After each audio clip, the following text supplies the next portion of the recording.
Chronic pyelonephritis. Chronic pyelonephritis usually begins with an acute febrile attack, though this may be so mild as to be overlooked. It continues under one of three types. 1. Bacteriuria or pyuria without symptoms. 2.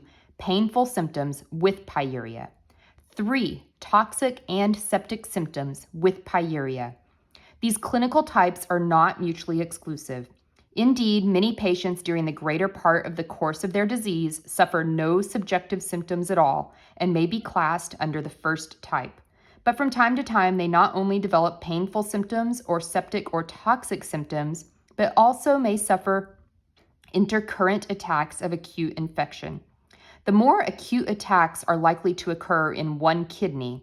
Yet not only is it almost the universal rule that both kidneys are infected, but it is also quite usual that the diminution of function is almost as marked in the silent kidney as it is in the painful or tender kidney.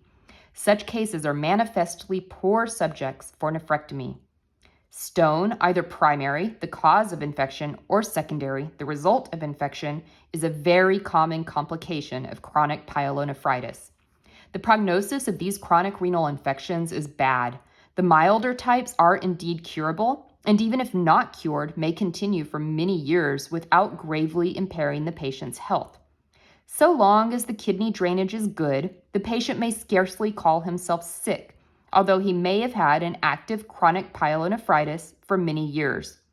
Complicating stone, even though this grow to an enormous size and thereby hasten the destruction of kidney parenchyma, does not portend an immediate fatal issue unless the stone obstructs the ureter, a thing which it is likely ultimately to do.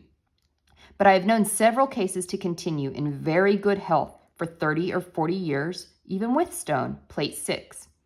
The ultimate outcome of chronic renal infection is, however, the total destruction of the kidney parenchyma by chronic inflammation.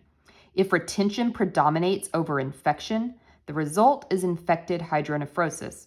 If, as is more commonly the case, infection predominates over retention, the result is pyelonephrosis.